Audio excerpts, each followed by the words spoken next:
Hi guys, welcome back to my channel. I hope you guys are doing super well and keeping yourself safe in these tough times. Um, in the continuation of the last video, today we are going to talk about or get into more details of the law of demand, some of its exceptions, how it is represented in the functional form. But before going on to the next concept, I would like to spend some time in just revisiting what we have seen in the last video and then get up to the next one. In the last video, we have seen that what basically demand means, which is nothing but the wish of the consumer to buy a particular good at a given price which he or she can afford. So that is something which we call as the demand. And then we have also looked upon the law of demand, which is nothing but which simply actually states that there's an inverse relationship between the price and quantity demanded. So whenever in the market condition or in at any situation, whenever there's an increase in the price of a quantity, the consumer will tend to buy less of it and vice versa. So whenever the price of a particular good decreases, the consumer will of course tend to buy more of it. So this is something we have seen in our last session, in our last video. In today's session, we'll take a step further and we'll start looking into how we can relate or how we can kind of amalgamate or mix up what we have seen theoretically with the mathematics. So what we have done, we have simply considered one particular function wherein it's nothing but um, we considered a simple demand function of just one individual, just one person. And for him, this is how the demand function would look like. So Q is nothing but the quantity and P is the price. So this is the demand function for one person. Now, what is asked is that let's talk about this demand function from the market perspective. So let's say there are just 10,000 consumers in the market.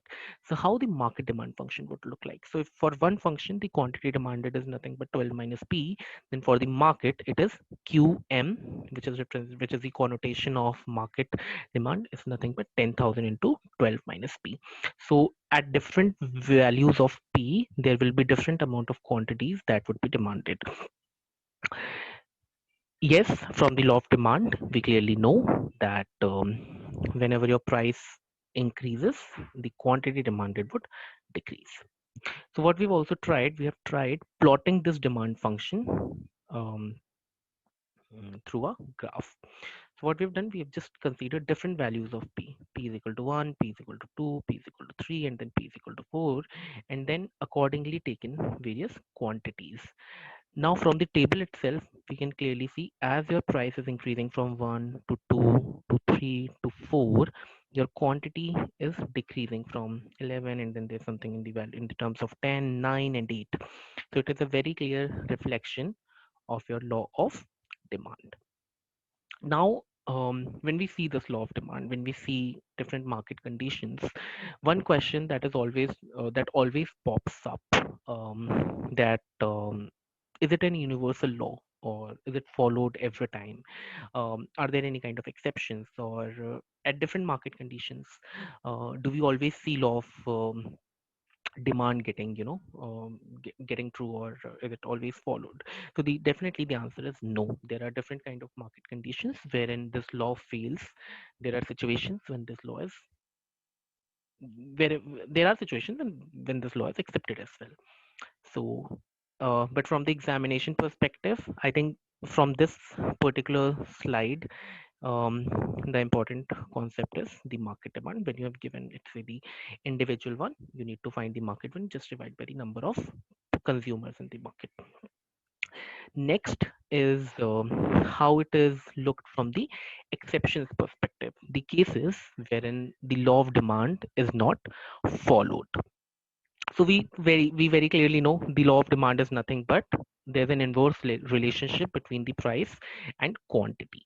So whenever your price increases, the demand for the quantity, or the consumer's willingness for any quantity decreases. Now, what all are the certain exceptions? So there are exceptions, and when we say exceptions, these are the negations of the law of demand, which basically means there's a positive relationship between price and quantity. So whenever your price increases, the quantity demanded uh, for a particular good also increases. So the first example, and a very famous example, is the Giffen goods or the inferior goods. Now, um, it is actually given by one of the economists, Robert Giffen, who has actually observed it through one of the experiments that at some point of time, there in United States, there was actually, with the increase in the price of the low quality rice and bajra grains, and especially I think this was observed in the case of bread, that with the increasing price of bread, people would tend to buy more of it. The reason being that they didn't want to get meat or meat, flesh, and chicken, so they increased their consumption of bread, irrespective of its price getting increased. So those goods are called as the inferior goods, which actually, because you cannot afford missing it. All right. The second are the Veblen goods, or called as the luxury goods. So it is more, these are more towards the psychological things. For example, diamond. So there are people who tend to buy more, or who tend to incline their preferences towards goods which are priced heavily, which are put in the higher price bucket. So those goods are called as the luxury or the Veblen goods.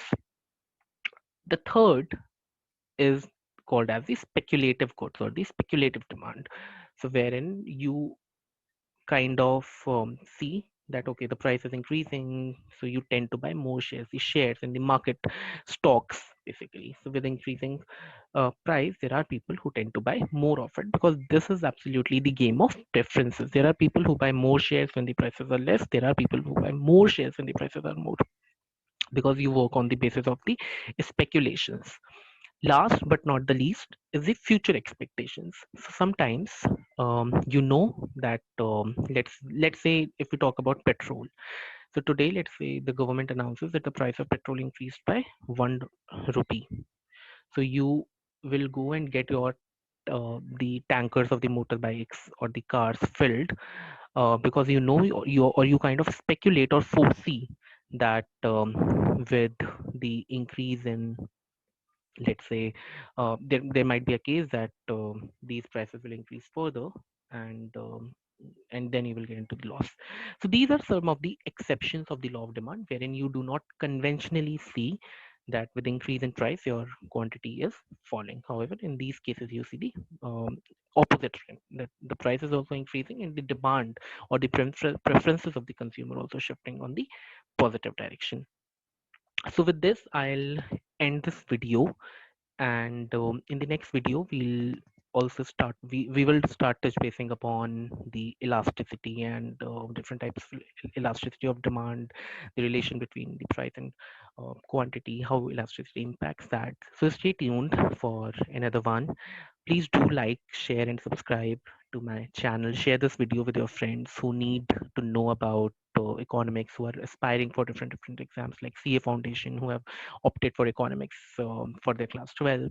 So please do share the videos, and thank you for watching this. Thanks a lot. Bye bye.